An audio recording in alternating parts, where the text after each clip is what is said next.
C'est une joie d'ouvrir ce congrès Bible et sciences. Et on va commencer effectivement, comme l'a dit Nathalie, par se poser une question fondamentale sur nos origines. En fait, ça détermine tout. D'où on vient, où on va, c'est une question clé de l'existence.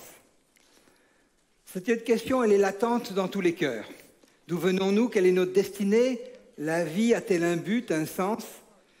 Beaucoup fuient ces questions de mille et une façons, mais elles finissent toujours par ressurgir à un moment de notre vie. Pendant des siècles, la notion d'un Dieu créateur était généralement admise. Par exemple, Blaise Pascal disait « La nature a des perfections pour montrer qu'elle est l'image de Dieu et des défauts pour montrer qu'elle n'en est que l'image. » Ou alors, Newton nous disait « Il y a des vérités à découvrir dans deux livres dont Dieu est l'auteur. Le livre des Écritures et le livre de la nature. » En fait, il y a 2 ans, notre Reagan disait « Toute la création est le CV du Créateur. » Et c'est rien d'autre que ce que dit la Bible. En effet, les perfections invisibles de Dieu, sa puissance éternelle et sa divinité se voient fort bien depuis la création du monde quand on les considère dans ses ouvrages. Alors là, on va un peu se balader de l'infiniment petit de l'ADN à l'infiniment grand du cosmos, et on y verra aussi bien la gloire de Dieu dans le petit que dans le grand. Certains nous disent, mais la foi, ça va empêcher la science d'avancer. Alors, c'est certes pas la vérité. Non seulement la foi n'a jamais empêché la science d'avancer, mais au contraire, c'est elle qui a encouragé l'exploration du monde. Quand on regarde ceux qui ont fondé la science moderne et qui ont donné leur nom aux unités qu'on utilise, tous ces gens-là étaient des chrétiens engagés. Pascal, Newton, Faraday, Kelvin, Ampère, tous ces gens-là étaient des chrétiens engagés. Les choses ont changé à ce qu'on a appelé le siècle des Lumières. Là, tout s'inverse. Ce qu'on appelle lumière, c'est la connaissance, et elle remplace la vérité, la seule véritable lumière. En fait, on a éteint la lumière et on a appelé ça siècle des Lumières. Aujourd'hui, ce congrès, on aimerait rallumer la lumière. On aimerait reprendre un éclairage de l'Écriture qui non seulement n'entrave pas la science, mais l'éclaire d'une profondeur tellement merveilleuse. Et à partir de ce moment-là, du siècle des Lumières, le matérialisme et le naturalisme deviennent imposés tant à l'école que dans toute la sphère publique. En 1993 et 1994, on inaugure dans plusieurs villes de France le culte de la déesse Raison. Une jeune fille vêtue de blanc trône sur un char, tandis qu'un mannequin figurant le Père éternel est traîné derrière dans la boue. En fait, la raison, qui était un cadeau de Dieu super, mise au rang de Dieu, va devenir une idole et va nous aveugler. Là, on a une image de Notre-Dame transformée en temple de la raison et devant la déesse Raison qui trône. Au siècle des Lumières, le naturalisme, cette conception philosophique selon laquelle tout ce qui existe ne comporte de cause, d'explication, de fin que naturelle et qui élimine tout surnaturel, s'impose en science. Toutefois est alors rejeté avec mépris, traité d'obscurantisme, de superstition. La science devient cloisonnée en spécialités pointues, éliminant toute réflexion globale, toute vision du monde autre que athée. En fait, comme l'explique David Nobel dans son ouvrage, il y a vraiment un conflit entre 2 visions du monde qui s'opposent. L'humanisme va se déguiser en neutralité, mais il n'a rien de neutre. En fait, l'humanisme séculier, sous toutes ses variantes, la variante marxiste du XVIIIe et du début du XIXe, la variante spiritualiste du XXe ou la variante écologiste du XXIe, sont toutes différentes formes d'une même religion qui veut imposer une vision du monde débarrassée de la foi chrétienne dans tous les domaines. La science, la sociologie, le droit, la politique, l'économie. Souvent, les chrétiens sont réfugiés dans leur église, cherchant à se protéger du monde, et ils se trouvent bien dépourvus face à cet assaut qui a lieu sur tous les fronts, parce qu'ils n'ont aucune idée d'une vision chrétienne du monde sur tous ces domaines. Pourtant, la Bible nous donne une vision chrétienne sur tous ces domaines. Et Dieu veut qu'on ait une vision globale, qu'on s'intéresse, comme Pascal, à une vision du monde où on n'est pas cloisonné à un petit domaine, mais on ait une vision chrétienne du monde. Et Dieu a quelque chose à dire dans tous les domaines, y compris la science. Comme le dit Nancy Pearcey dans cet ouvrage « Vérité totale », la foi a été mise en cage. En fait, on tolère la foi en Europe à condition qu'elle reste limitée à la sphère privée, qu'elle soit enfermée chez nous. Chez toi, tu fais ce que tu veux. Finalement, la religion, c'est qu'une question de goût. Tu aimes plutôt ça, tu aimes plutôt ça. Puis après tout, tu peux aussi faire une soupe syncrétiste si tu veux. C'est comme les préférences sexuelles, c'est qu'une question de goût. Tout se vaut, tout est égal. C'est un relativisme moral. Et ramenée à ce niveau-là, cette foi, elle est tuée, elle a perdu son sens. Et par contre, dans la sphère publique, on nous impose une vision naturaliste, une vision en fait matérialiste. Et c'est devenu la vérité officielle, institutionnelle, contraignante pour tous, soi-disant neutre. Alors, est-ce que vraiment la science est neutre ? Vu de façon désincarnée, on pourrait dire oui, la science est neutre. Les atomes et les forces n'ont pas d'état d'âme, de pensée religieuse ou autre. Mais la science, elle est faite par des hommes et des femmes. Et si la science abstraite, qui n'existe pas, est neutre, le scientifique ne l'est pas. En fait, l'implicite des positions philosophiques est sous-tendu dans toute la métaphysique que les scientifiques eux-mêmes sont les premiers à dénoncer quand elle ne va pas dans leur sens. C'est ce que nous explique Jacques Vauthier dans un livre « Lettres aux savants qui se prennent pour Dieu ». Alors certains scientifiques n'ont pas hésité à instrumentaliser la science pour défendre leurs opinions. Par exemple, le biologiste britannique Richard Dawkins passe, et lui, il défend l'idée que l'athéisme est une extension logique de la compréhension de l'évolution et que la foi est intrinsèquement incompatible avec la science. Il dit « Darwin a produit la justification intellectuelle qu'attendaient tous les athées ». Et alors il se balade dans Londres avec un bus athéiste en disant « La science a démontré qu'il n'y avait pas de Dieu ». Mais la foi est-elle vraiment irrationnelle, comme certains voudraient le dire? S'oppose-t-elle au sens, aux mesures?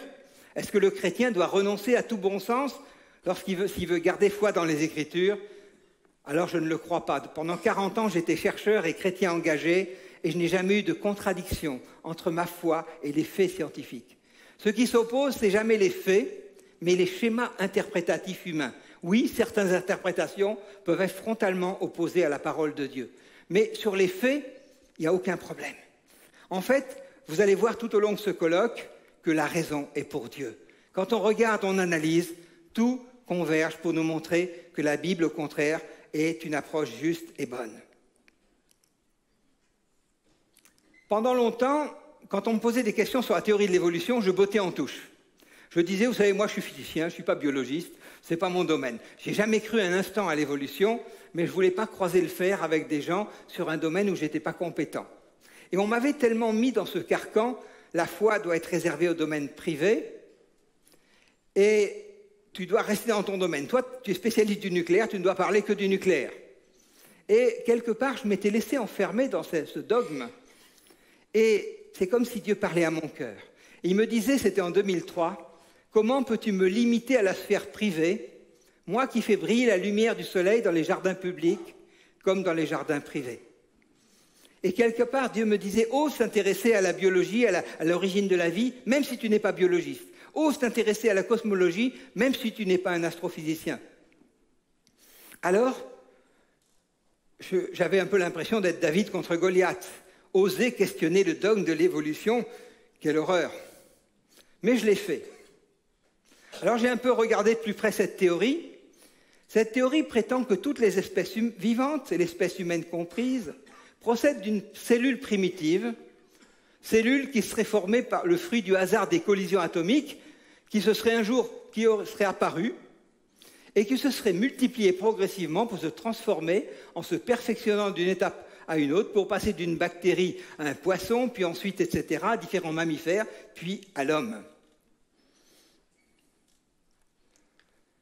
Dans la théorie de l'évolution, ce n'est pas le fait que les choses évoluent qui pose un problème aux chrétiens. Mais c'est le paradigme, c'est-à-dire le système de pensée particulièrement pernicieux, que tout opère par hasard, sans but et sans sens. La vie n'a pas de sens, l'homme n'a pas de valeur. C'est aussi une théorie qui heurte le bon sens et la conscience humaine. Croire que la vie biologique peut être généré spontanément à partir de la matière inerte, demande beaucoup de foi pour croire ça. Et puis croire qu'une bactérie se transforme en prince charmant avec juste du temps, encore du temps et toujours du temps, demande aussi beaucoup de foi. C'est aussi une théorie qui est en opposition frontale avec ce que la Bible nous enseigne. Dans la Genèse, Dieu créa les grands poissons, tous les animaux vivants qui se meuvent. Les eaux produisirent selon leur espèce tous ces grands poissons. Puis il créa aussi tout oiseau ailé selon son espèce. Donc, on voit que dès la création, Dieu crée plusieurs types de poissons, plusieurs types d'oiseaux ailés. Et puis de même pour les mammifères, de même pour les reptiles, plusieurs types, plusieurs espèces. Et enfin, l'homme, création spéciale à l'image de Dieu. Dieu créa l'homme à son image, il le créa à l'image de Dieu, il créa l'homme et la femme. Quand je regarde un enfant, qu'il soit blanc, noir ou jaune, je peux voir l'image de Dieu. Mais dans une bactérie, dans un singe, dans un dessin d'hominidé qui est issu de l'imaginaire de tel ou tel, je ne vois pas l'image de Dieu. C'est aussi une théorie aux conséquences morales et sociétales dramatiques. L'homme, perdant son privilège d'être à part, à l'image de Dieu, n'a plus de droit, pas plus de droit que tout autre mammifère, voire que toute autre espèce vivante. Et les impacts sociétaux, politiques, théologiques seront développés lors des conférences d'Éric Lemaître et de Pierre Hamé. Je passe donc rapidement là-dessus. Notons que malgré plus d'un siècle de matraquage où cette théorie nous est imposée dans tous les livres, les recueils, les films, les magazines, cette théorie rencontre bien des résistances. Là, je cite un site évolutionniste qui est là pour défendre cette théorie et qui écrit « La théorie moderne de l'évolution, fondée sur les travaux de Darwin, constitue une révolution mentale profonde pour notre représentation du monde, et cela pour au moins deux raisons. D'une part, certains de ces concepts sont contre-intuitifs, pour le moins qu'on puisse dire. D'autre part, son matérialisme heurte nos esprits façonnés par des siècles de pensée religieuse et d'anthropocentrisme, au point de rejeter des rejets passionnels, même chez les non-croyants.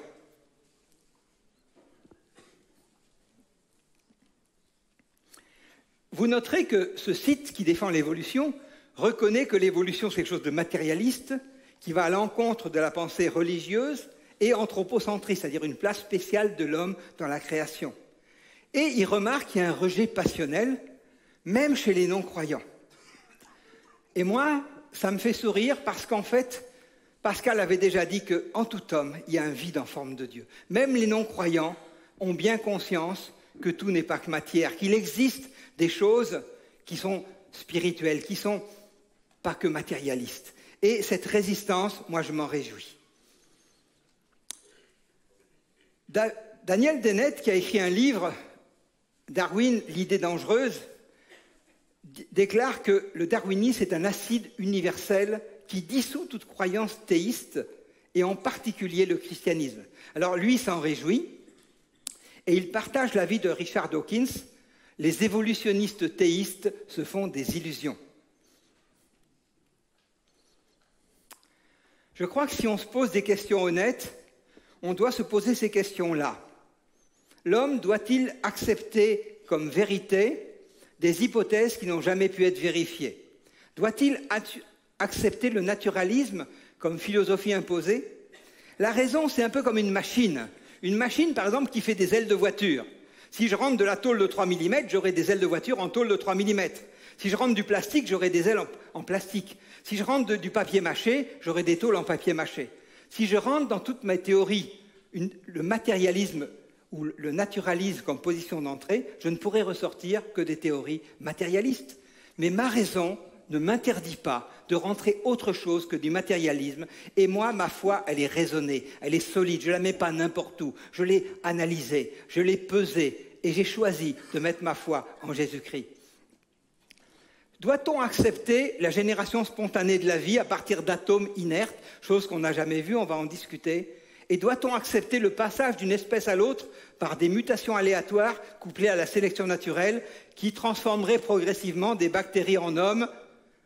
Là aussi, on a beaucoup de questions à se poser.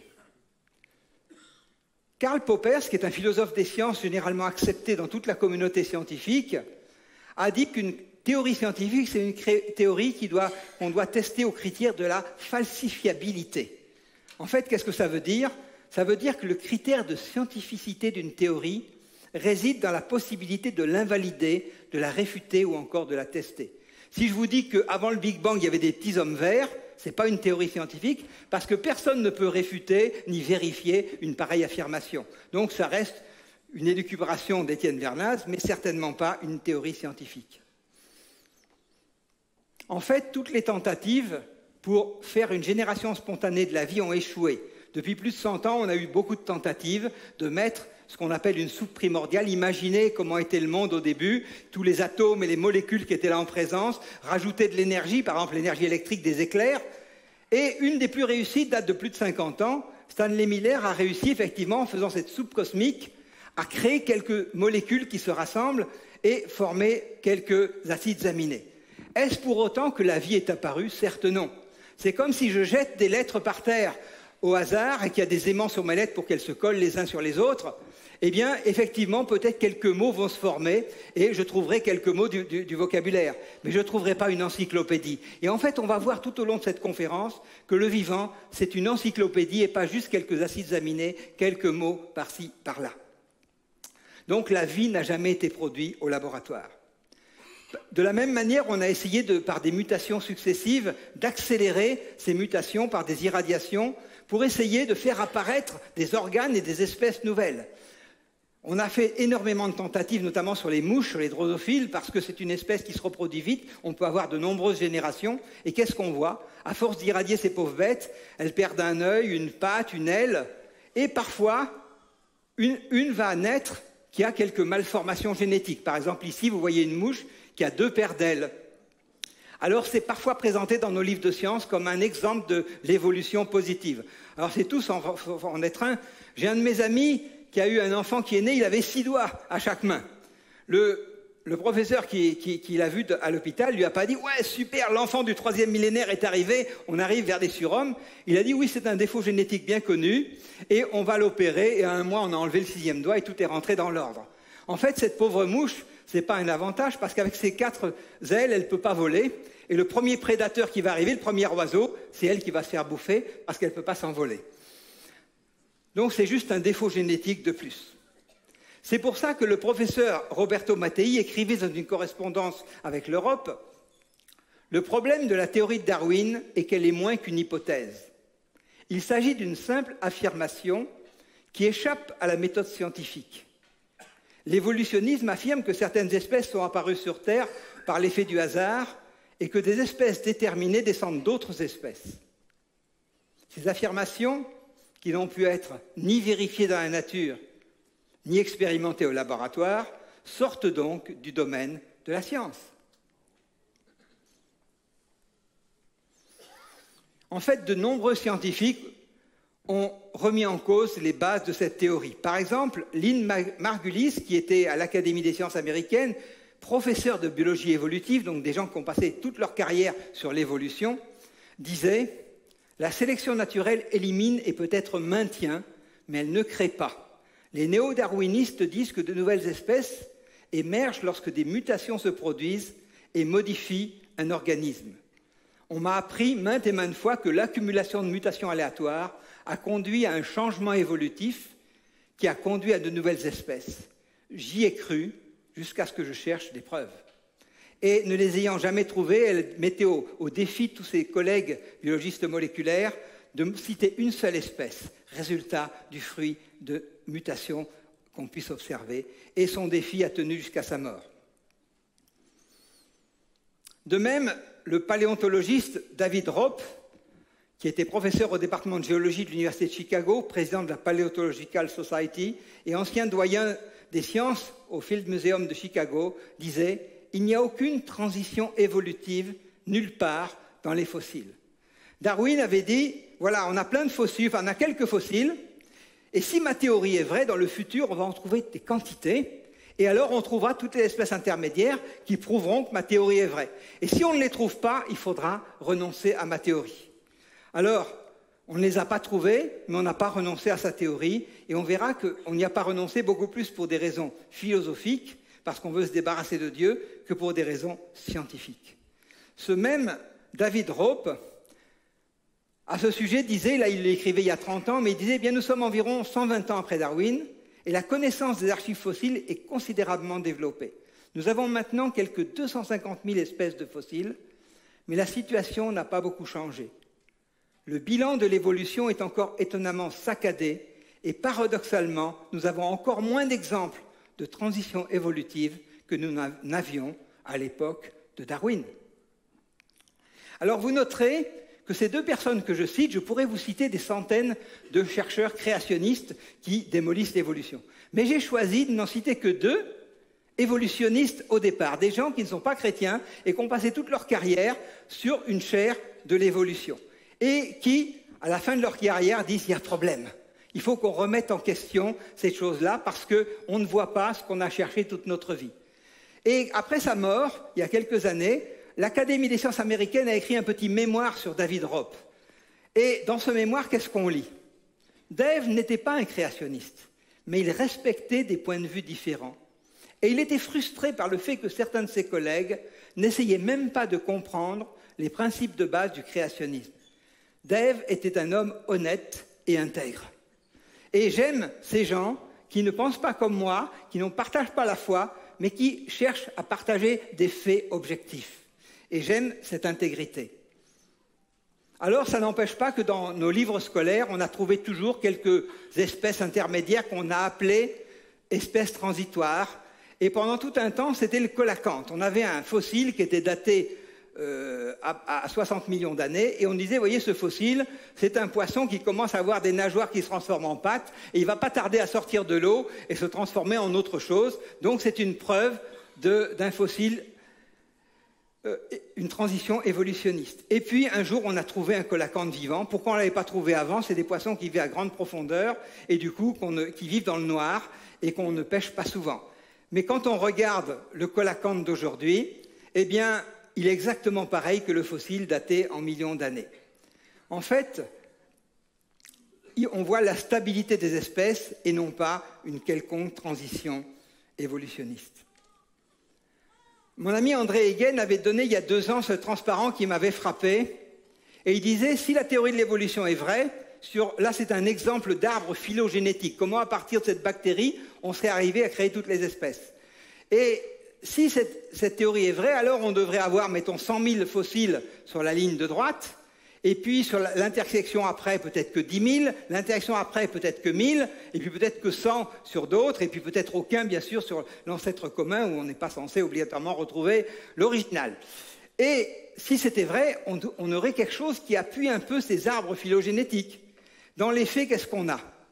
Effectivement, des milliers de fossiles dans la ligne de droite, et strictement aucun qui conforte une quelconque lignée évolutionniste. La paléontologie n'a jamais trouvé ce que Darwin avait prétendu qu'on allait trouver.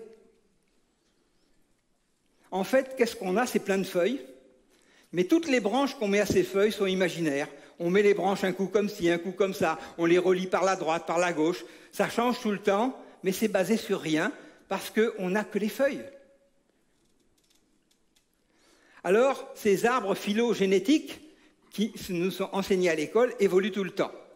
Moi, j'ai appris plutôt celui avec le singe, celui en haut à gauche.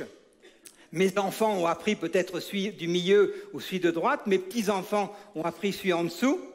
Et certains professeurs de SVT me disaient que maintenant, la dernière mode, c'est de les faire tout rond, parce qu'il ne faut surtout pas que l'homme soit en haut de la série évolutive. Et pour le ramener au même niveau que n'importe quelle espèce, on va le mettre en rond. Et donc, c'est la dernière génération d'arbres phylogénétiques. En fait, d'ailleurs, ces classifications, j'ai mis quelques trucs qui m'ont amusé. Dans le passé, on avait le colacanthe qui était dans la famille des poissons. Il paraît que maintenant, dans la nouvelle classification, il faut mettre l'homme avec le colacanthe et la truite à part. Il paraît maintenant que dans la nouvelle classification, le bouleau est plus apparenté au haricot qu'au platane. En tout cas, c'est ce qu'écrit Guillaume Lecointre. Moi, ça m'a fait rire. Je pense que des fois, un peu d'humour, ça fait du bien. En fait, cette théorie est sans cesse remise en question par la science, parce que dès qu'on fait un arbre, la science montre que la branche ne marche pas. Pendant longtemps, notre arbre, on descendait du singe. Et puis un jour, on a montré que l'homme était antérieur au singe. Alors ce journal, Philosophie des sciences, avait fait une petite page de garde un peu pleine d'humour, et il avait marqué le singe descend de l'homme, alors si l'homme ne descend plus du singe. Et c'était un peu pour se moquer de nos changements, qui fait qu'après avoir fait une certaine lignée, après les choses changeaient. En fait, Yves Coppens, qui a écrit un ouvrage qui défend à fond l'évolution, mais qui en fait à la fin dit des choses que je trouve fort intéressantes à la fin de son ouvrage. Il dit la paléontologie, de par la nature fragmentaire de son information, a en plus l'extraordinaire devoir d'imaginer. Ça veut dire qu'on ne trouve jamais un squelette bien constitué, tout prêt à l'usage avec une datation. On va trouver un os par ici, un petit bout de crâne par là, et puis, en fonction de la profondeur où on l'a trouvé, par des raisons de symétrie, en appuyant sur telle ou telle théorie, on va reconstituer l'animal à partir de ces quelques fragments. C'est pour ça qu'il dit la part qu'elle emprunte à l'hypothèse est immense, et là où je suis pleinement d'accord avec lui, et il dit c'est peut-être d'ailleurs cette importance de l'imaginaire qui fait qu'elle fascine. Mais, comme il le dit, ces arbres sont principalement liés dans notre imaginaire. C'est comme ça qu'on nous a présenté Lucie comme la grand-mère de l'humanité, et puis qu'en 1999, Science et Vie titrait « Adieu Lucie ». Parce que le même Yves Coppens qui avait découvert Lucie avec d'autres, nous disait non, finalement, Lucie n'a plus rien à voir avec les lignées de l'humanité. Alors les scientifiques sont tous d'accord là-dessus, mais tous les journaux, toutes les revues, tous les musées ont conservé Lucie, grand-mère de l'humanité. On le conserve non pas parce que c'est un fait scientifique, mais parce qu'on veut faire passer une idée philosophique.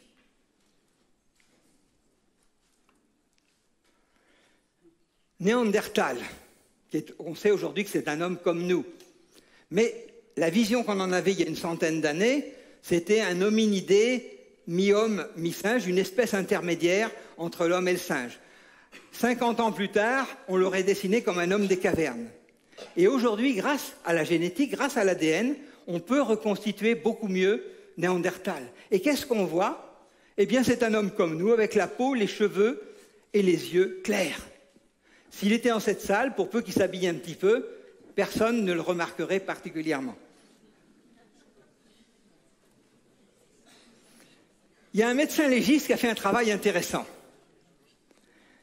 Et il a reconstitué, à partir d'un vieux crâne daté à 5500 ans, le visage de l'homme. Mais au lieu de le confier à un paléontologue qui aurait fait un homme des cavernes, il l'a confié à un médecin légiste pour qu'on nous reconstitue le bonhomme sur la scène du crime. On dit, voilà, on a trouvé ça, reconstituez-moi. Et à partir de la génétique, à partir de l'ADN, eh bien, il a reconstruit. Et il a reconstitué comme il a pensé. Et qu'est-ce qu'il a fait? Il a fait cette figure en cire qui est sur cette image. Parce qu'en fait, la reconstitution des tissus mous dépend du point de vue. Nous, tout ce qu'on a, c'est les ossements. Alors là, on a donné à un homme qui avait un point de vue moderne, il reconstitue la façon moderne. Si on l'avait donné à un paléontologiste qui a une reconstitution imbibée de tous les hominidés qu'il a dessinés, il l'aurait dessiné autrement. Donc, beaucoup de prudence avec les reconstitutions, car la paléontologie ne donne pas les tissus mous. Mais aujourd'hui, la génétique nous donne beaucoup d'informations, même sur les tissus mous. Alors, bien sûr, on est dans un monde qui évolue. Il n'y a aucun problème là-dessus. La matière évolue, le vivant aussi, bien sûr. Chaque être humain grandit, vit, meurt. Eh bien, le monde, c'est pareil. Le monde a eu une naissance, il grandit, il vieillit, il aura une fin. Et la principale cause de la diversité, c'est le brassage génétique. La sélection naturelle aide à la conservation de l'information génétique, mais ne la crée pas. De très nombreuses mutations permettent une forme d'adaptabilité. En fait, le vivant se déconstruit et se reconstruit, mais se reconstruit pas de manière aléatoire, mais toujours avec, on verra l'ADN, qui, en face de chaque lettre, il y a une autre qui est toujours la même, qui permet de se reconstruire à l'identique. Et cette déconstruction-reconstruction va lui donner une adaptabilité à son environnement remarquable. Toutefois, lorsque les mutations vont trop loin, si la cellule est mal réparée, elle se suicide, c'est l'apoptose. Et si elle va trop loin dans l'espèce, eh bien, l'espèce ne se reproduit plus et va disparaître. C'est le cas, par exemple, des OGM hybrides. Là, vous avez un exemple de la diversité sans fin donnée par le potentiel génétique. Les plantes, les animaux ont été créés avec un grand nombre de gènes. Ce grand nombre de gènes donne à une espèce son potentiel génétique, le potentiel de produire une variété de types à l'intérieur de l'espèce, de s'adapter à une grande variété d'écosystèmes et d'assurer la survie de l'espèce au travers de la sélection naturelle. Là, on a l'exemple des chiens, où on voit toute cette variation qui est seulement liée à des croisements divers qui ont multiplié cette diversité. Une autre raison pour laquelle le monde évolue, c'est que Dieu nous a fait à son image créateur, il nous a fait intelligents, il nous a fait avec une capacité de créer. Si on avait gardé les épis de maïs tels qu'ils étaient depuis toujours, on aurait toujours un épi de maïs qui ressemble beaucoup à un brin d'herbe. Mais c'est par des croisements intelligents que petit à petit on a sélectionné des épis, qu'on a croisés avec d'autres et qu'aujourd'hui on est arrivé à ces gros maïs jaunes que vous pouvez acheter sur le marché. C'était un long travail. C'est pareil pour le lait. Une vache au Mali qui est livrée à elle-même, elle fait quelques litres de lait par jour. Mais en croisant, en sélectionnant les races, comme l'ont fait nos amis suisses qui m'ont donné certains éléments, eh bien, on peut voir que la croissance de la production a augmenté. Et j'ai connu des agriculteurs suisses qui étaient très fiers parce que leur grand-père avait déjà fait ce travail et avait gagné des concours agricoles avec des vaches qui faisaient 20 litres par jour. Et puis après, son fils avait continué et ça en faisait 30 litres. Lui, il gagnait aussi les concours et maintenant il était à 40 litres. Mais il disait, mais si on croisait nos bêtes au petit bonheur la chance, eh bien, il n'y a rien qui se passerait. Mais on fait un travail de sélection intelligente. Et la dernière raison qui donne cette évolution, qui ne doit rien au hasard, c'est l'accumulation de puissance par accumulation d'informations. Dans le passé lointain, on transmettait à son fils un savoir-faire artisanal, paysan, et on transmettait. Puis, avec les parchemins, l'écriture, l'imprimerie, on a pu transmettre un peu plus. On a pu transmettre une certaine connaissance. Mais avec le siècle de l'informatique, aujourd'hui, on a une puissance phénoménale parce que rien qu'en faisant cet exposé, j'utilise des milliers d'heures de Microsoft qui a fait PowerPoint, qui a fait tout ça. J'utilise les gens qui ont créé le net. Je peux avoir accès aux chercheurs russes, chinois et américains qui ont publié pas plus tard qu'hier. Donc, j'ai un accès à l'information qui donne une impression de puissance. Est-ce pour autant qu'on était un hominidé complètement idiot et qu'on est en train de devenir un homme extrêmement intelligent? Certes non. Il suffit de regarder les pyramides d'Égypte ou le pont du Gard. Moi, j'habite près du pont du Gard. Si on avait les moyens qu'ils avaient, je ne pense pas qu'aujourd'hui on saurait les refaire avec les moyens qu'ils avaient, sans les moyens modernes.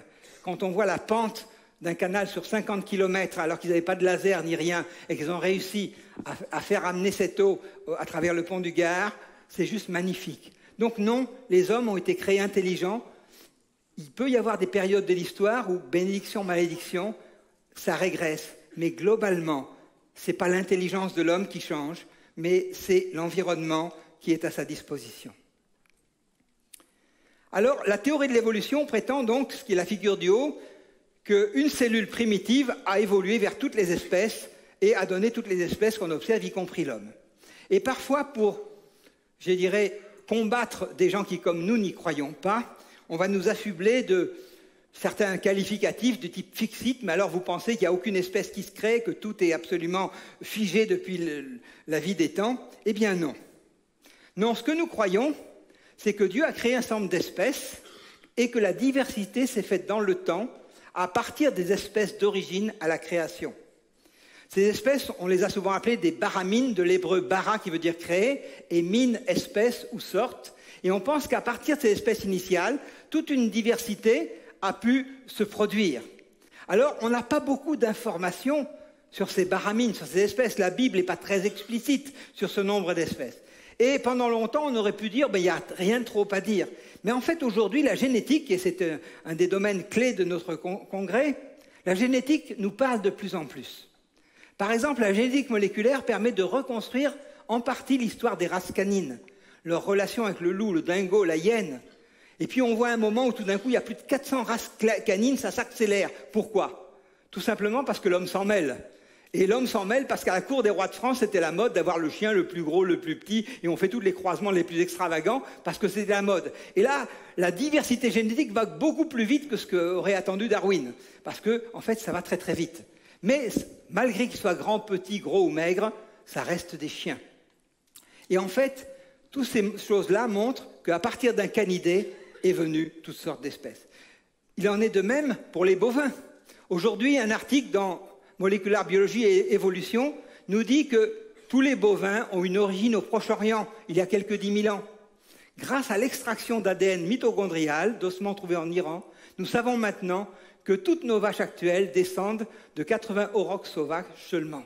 Donc on se rapproche de plus en plus d'une espèce qui a donné sa diversité à l'ensemble des espèces.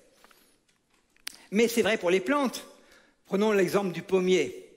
En comparant le génome de différentes variétés de pommiers cultivés et des pommiers sauvages, les biologistes établissent leur histoire évolutive. Domestiqué en Asie il y a plus de 4000 ans, le pommier se serait hybridé plusieurs fois avec des pommiers sauvages au gré de son périple jusqu'en Europe. En fait, chaque fois on voit le départ est au Proche-Orient, et chaque fois c'est il y a quelques milliers d'années. C'est quand même intéressant. Et l'homme là-dedans?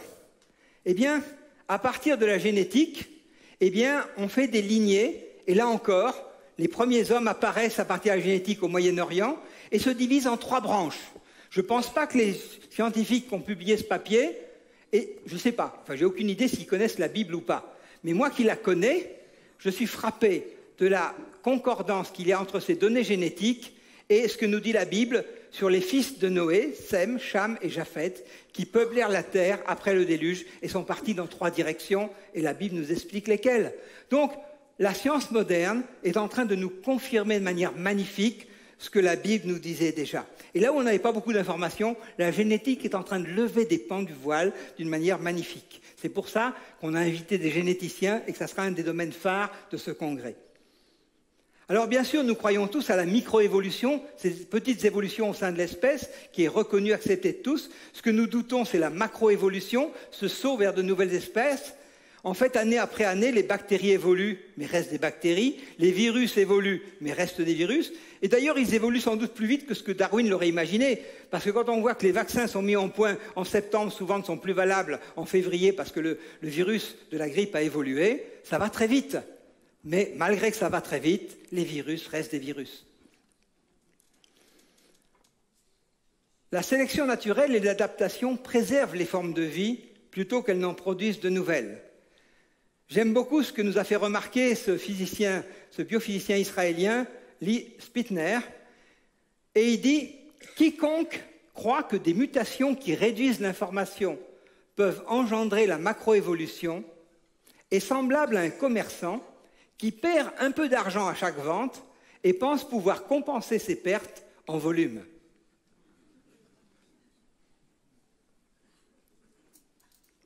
En fait, non seulement on ne voit pas les espèces transitoires, mais au contraire, ce qu'on voit, c'est une remarquable stabilité des espèces.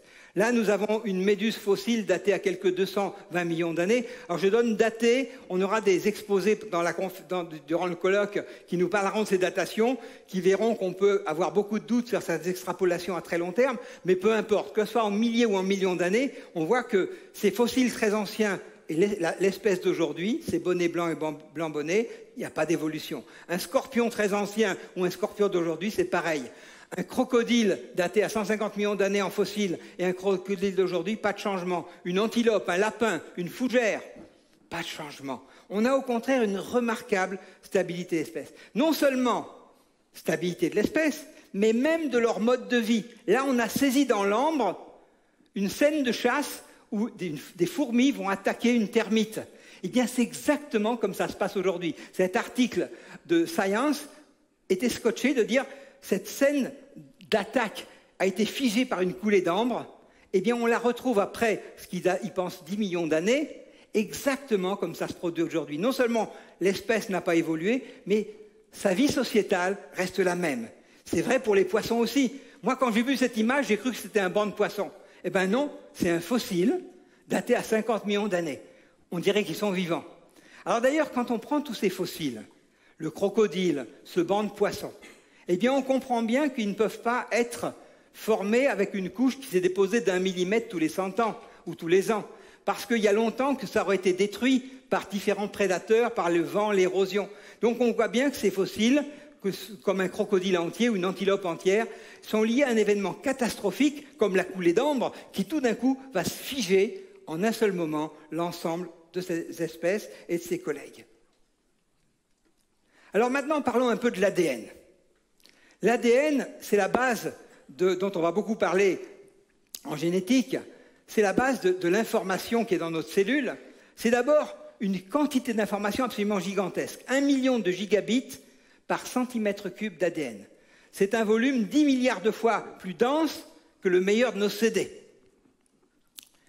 C'est, pour le génome humain, quelques 3 milliards de bases de lettres A, C, G, T. Ça veut dire que le nombre de combinaisons possibles, c'est 4 à la puissance 3 milliards. Ce chiffre est absolument faramineux. Ça fait 10 à la puissance 18 000. Un chiffre comme ça veut dire qu'il n'y a aucune chance, même sur des milliards d'années, que ça se produise par hasard. C'est un chiffre, le nombre de combinaisons est absolument ahurissant.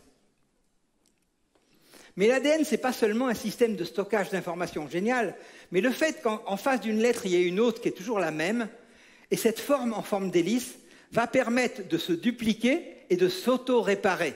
Lorsqu'il y a un défaut, il va savoir qu'est-ce qu'il faut réparer en face en regardant ce qu'il y a de l'autre côté. Et donc, c'est vraiment une conception absolument géniale pour stocker cette information, pour la dupliquer, le vivant se reproduit, et pour la réparer. Les mutations sont en très grand nombre, beaucoup plus que ce que je pense Darwin aurait pensé. On calcule que le simple maintien du corps à 37 degrés conduit à l'apparition de 20 000 à 40 000 cassures d'ADN et 10 000 disparitions de base par cellule et par jour. C'est fantastique, c'est énorme. Depuis que je suis là, je ne compte pas le nombre de bases depuis que je vous parle. Mais ce qui est extraordinaire, et mon corps devrait être détruit par toutes ces mutations, mais ce qui est merveilleux, c'est que l'organisme se répare merveilleusement. Et au fait, à ça se rajoutent les produits extérieurs. Par exemple, 1 heure de bain de soleil, ça va rajouter 60 à 80 000 pontages de base par cellule. Mais l'organisme les répare avec un taux de succès de 10 à la puissance 18. Ça veut dire qu'il fait un sans faute 1 milliard de fois. Il n'y a aucune usine qui est capable de faire un sans faute comme ça. 1 milliard de fois. Et puis quand, après 1 milliard de fois, il peut y avoir un loupé, il y a encore un mécanisme magnifique qui s'appelle l'apoptose. La cellule mal réparée se suicide pour ne pas développer un problème dans le corps. Donc c'est un organisme absolument génial qui se répare et s'adapte en permanence. Alors il y a une dizaine d'années, on nous disait que les gènes du chimpanzé et de l'homme se ressemblaient à 98,8% et que l'homme et la souris étaient à 99%. Alors je faisais remarquer à cette époque-là aux gens qui faisaient ça, alors pourquoi vous mettez le chimpanzé si la souris c'est plus près? Si vraiment ce qui vous pousse c'est la proximité en termes de génome, vous auriez plutôt dû mettre la souris. Mais je reconnais que ça aurait fait un peu tâche dans la fresque évolutive, donc je peux comprendre qu'ils aient choisi le chimpanzé. Mais en fait aujourd'hui on peut balayer tout ça. Pourquoi? Déjà à cette époque, 1 ou 2%, ça pouvait paraître faible. On peut dire oui quand même les génomes sont très communs. Mais quand on voit qu'il y a 3 milliards de bases, 1% c'est 3 millions. Et comme nous l'expliquera André Hegen demain, des dizaines de millions de mutations, même sur des millions d'années, c'était juste pas possible. Donc déjà, avec 1 ou 2%, c'était strictement impossible qu'on dérive l'un de l'autre. Mais aujourd'hui, on peut balayer tout ça parce que toutes ces comparaisons ont été faites sur ce qu'on appelle l'ADN codant. C'est-à-dire la petite partie qui code pour des protéines. Et en fait, ça ne représente que 1,5% du génome humain. Et on disait tout le reste, c'est le junk ADN, c'est l'ADN poubelle, ça ne sert à rien, c'est un résidu de l'évolution. Alors depuis, on est revenu sur cette affirmation qui m'a toujours paru douteuse, parce que moi je ne pense pas que Dieu ait fait beaucoup d'ADN poubelle, et on se rend compte que ça n'existe pas, et ça sera développé demain dans un des exposés, et on nous montrera plus en détail qu'en fait, tout cet ADN qui était appelé poubelle, en fait, code pour des tas de choses extrêmement intéressantes, et que si on veut faire des comparaisons, il faut faire sur la globalité du génome. Mais dans ce cas-là, la comparaison avec le chimpanzé n'est plus que de 85%, celle avec la poule de 65%, celle avec la banane de 50%. Ce qui ne veut pas dire qu'on descend de la poule, de la banane ou du chimpanzé, mais qui veut dire tout simplement que notre créateur génial a utilisé le même système de stockage d'informations pour créer la banane, pour créer la poule, pour créer le singe et pour créer l'homme. Et que c'est un système génial. C'est pour ça que même les politiques ont déclaré, lorsqu'on a décodé le génome humain, aujourd'hui nous apprenons la langue dans laquelle Dieu a créé la vie. Alors quand on vous dira ça descend parce que ça se ressemble, n'y croyez pas. Les similitudes ne sont pas des preuves de l'évolution, mais indiquent un concepteur unique. Alors maintenant, parlons un peu de cosmologie. Quand on regarde la Terre, on l'appelle la Belle Bleue, souvent. Et quand les astronautes sont dans le ciel, ils disent on est passionné par la Terre. Pourquoi? Parce que c'est la seule qui a de l'eau libre en grande quantité. Dans le cosmos, il y a de l'eau, mais la plupart du temps, c'est de la glace, comme les anneaux de Saturne, ou de la vapeur, parce qu'il fait très très chaud près des étoiles et très très froid partout ailleurs. Mais de l'eau libre en quantité importante comme nous avec nos océans, on n'en trouve pas.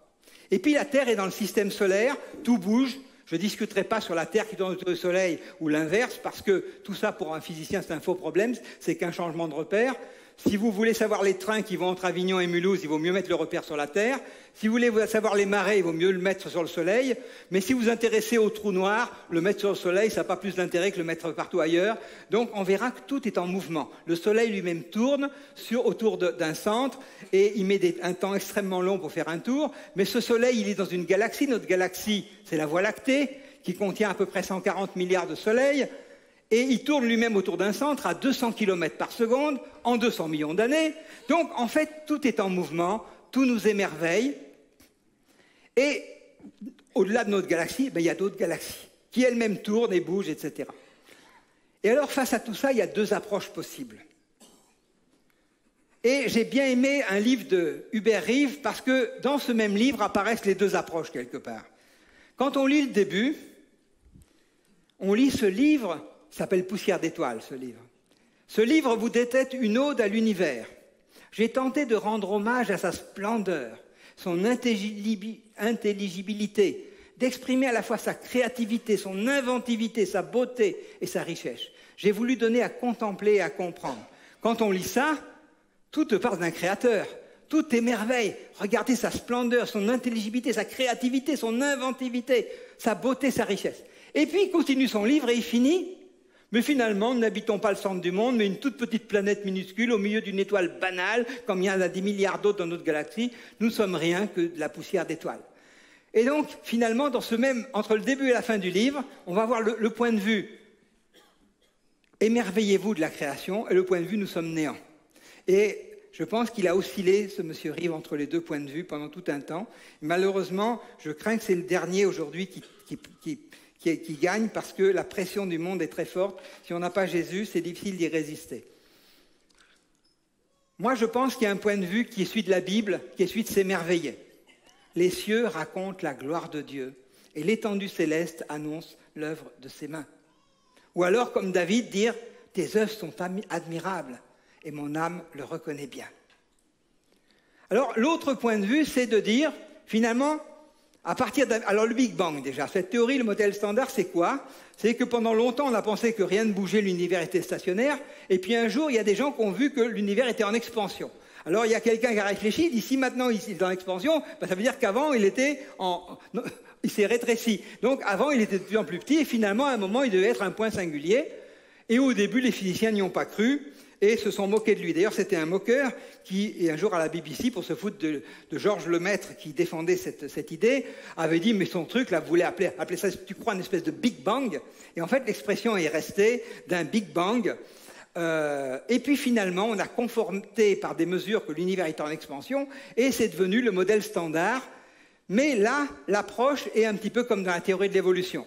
Au lieu de s'émerveiller de la création et de beaucoup de choses que la science nous permet d'apprendre, si on veut faire une science sans Dieu, qu'est-ce qu'on dit? Eh bien, on ne sait pas comment est venu le Big Bang, comme la première cellule, comment la vie est apparue, on n'en sait rien, mais c'est apparu comme ça, tout à fait par hasard, et puis tout a évolué par hasard, uniquement conduit par 4 forces qui sont complètement neutres et aveugles. C'est la force de la gravitation, la force électromagnétique, la force nucléaire faible et nucléaire forte, qui finalement régissent la matière, et il n'y avait rien d'autre. Alors, bien sûr, ces forces sont réelles et ces forces agissent, mais à mon sens, pas seulement. Et on va regarder la suite. Le premier jour de la création, avant la théorie du Big Bang, tout le monde pensait que l'univers était considéré comme immuable et éternel. Seule la Bible nous disait que la création ne marque pas seulement le commencement de l'espace, mais aussi de la matière et du temps.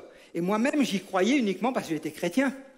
Mais j'aurais jamais pensé que ça soit accessible à la science. Pour moi, le fait que Dieu était dans l'éternité, qu'un jour on reviendra dans l'éternité, c'était un concept chrétien que je partageais en tant que chrétien, mais qui était inaccessible à la science.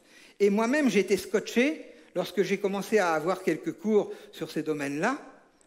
Et parce qu'en fait, le Big Bang, c'est un séisme pour les athées, comme le dit Arno Penzias. Arno Penzias, c'est un prix Nobel de physique qu'il a eu en 1978. Et il nous dit quoi? L'astronomie nous conduit vers un événement unique, un univers créé à partir de rien, avec juste le délicat équilibre nécessaire à l'apparition de la vie. Un univers qui obéit à un plan sous-jacent. On pourrait dire un plan surnaturel. Pour être cohérent avec nos observations, non seulement nous devons comprendre que non seulement il y a création de la matière, mais aussi de l'espace et du temps. Les meilleures données dont nous disposons sont exactement ce que j'aurais pu prédire si je n'avais rien lu d'autre que les 5 premiers livres de la Bible, les psaumes, la Bible. Le Big Bang a été un instant de brusque création à partir de rien. Que nous dit la Bible? Il nous dit qu'il fit les luminaires pour présider au jour et à la nuit. Il les fit à dessein pour éclairer la terre. Et un petit clin d'œil, on voit le dessein de Dieu quand on regarde une éclipse de soleil par la Lune. La Lune n'a pas du tout le même diamètre que le Soleil, et pourtant le diamètre apparent est quasiment le même. Le fait de ça, penser que c'est juste par hasard, pour moi c'est un clin d'œil de Dieu, qui a fait juste que la Lune, qui est beaucoup plus petite que le Soleil, soit dans la proportion des distances pour qu'on puisse avoir juste l'éclipse de Soleil cachée par la Lune. Là, j'ai tiré ce transparent d'un cosmologiste suisse qui faisait une conférence qui s'appelait « La cosmologie est-elle neutre ?» Il s'agit de Sylvain Bréchet. Et dans cet exposé, il nous disait que l'existence de toute forme de vie biologique dépend de l'ajustement précis des lois et paramètres physiques, ce qu'on appelle le fine-tuning. Si le rapport des constantes de couplage, de la force électromagnétique et de la force nucléaire forte différait de 10-40, c'est-à-dire à la 40e décimale, les atomes ne seraient pas stables, il n'y aurait pas d'atomes, donc pas de vie. Si la constante cosmologique différait à la 120e décimale, les galaxies ne se seraient jamais formées. Et un de ces physiciens, qui s'appelle Penrose, a calculé la probabilité que ça se fasse, qu'on ait l'espace de phase correspondant à ces observations par hasard. Et son calcul est arrivé à un chiffre astronomique, une chance tous les 10, à la puissance 10, à la puissance 123. Un nombre qu'on ne peut ni imaginer, ni même écrire. Si on voulait l'écrire, il faudrait mettre un 1 et 10 puissance 123 zéros derrière.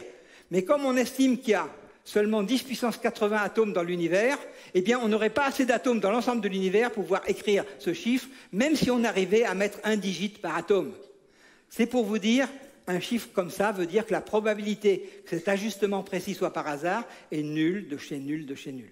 C'est ce que nous dit Roger Penrose quand il nous dit ce nombre, nous dit à quel point l'objectif du Créateur devait être précis.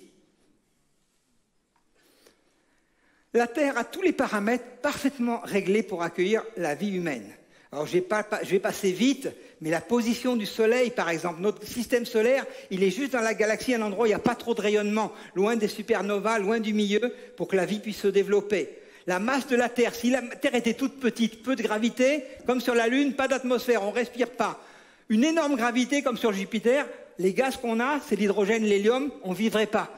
Mais la Terre a juste la bonne masse pour retenir l'oxygène, l'azote. Pas que l'oxygène, parce que si on était 100% oxygène, on brûlerait, ça serait trop oxydant.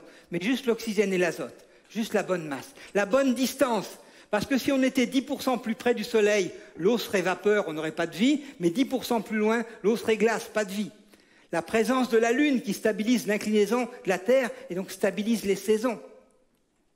La présence de Jupiter qui divise par 1000 le nombre d'astéroïdes qui frappent la Terre.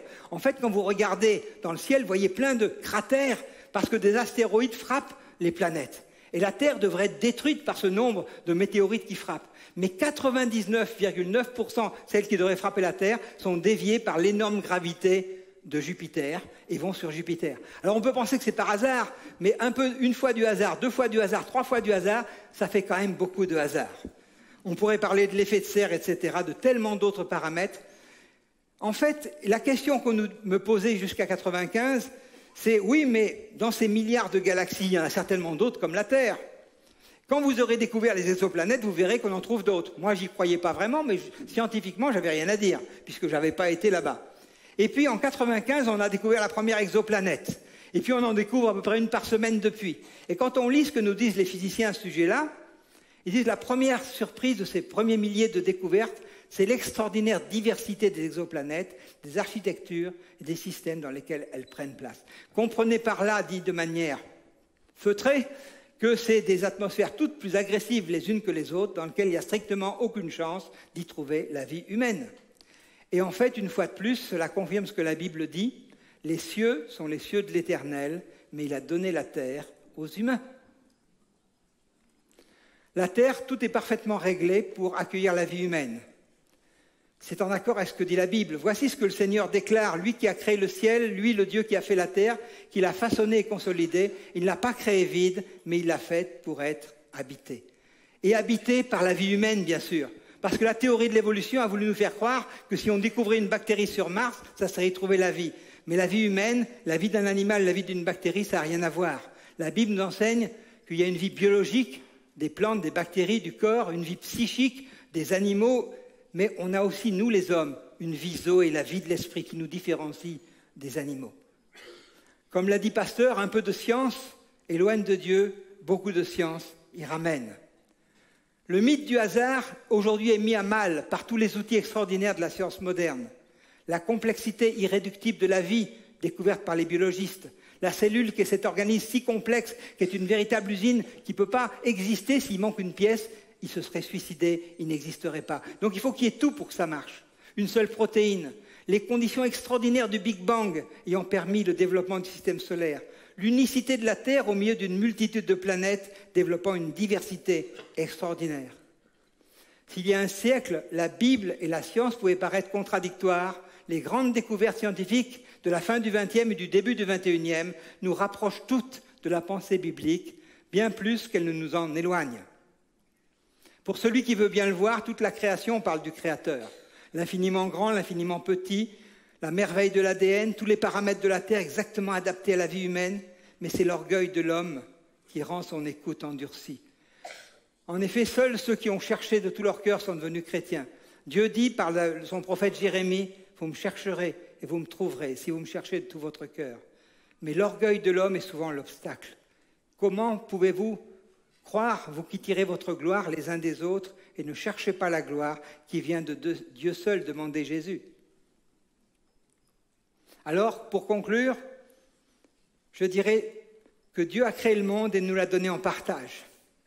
Il nous a donné des sens et une intelligence pour l'explorer, et à travers sa création, révéler qu'il y a un Dieu créateur, nous donner envie de le connaître.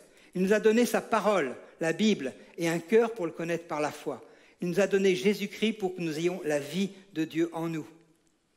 Les faits scientifiques et la parole de Dieu ne s'opposent pas, mais se complètent, car ils viennent d'une source unique. La Bible ne pose aucun problème aux scientifiques chrétiens.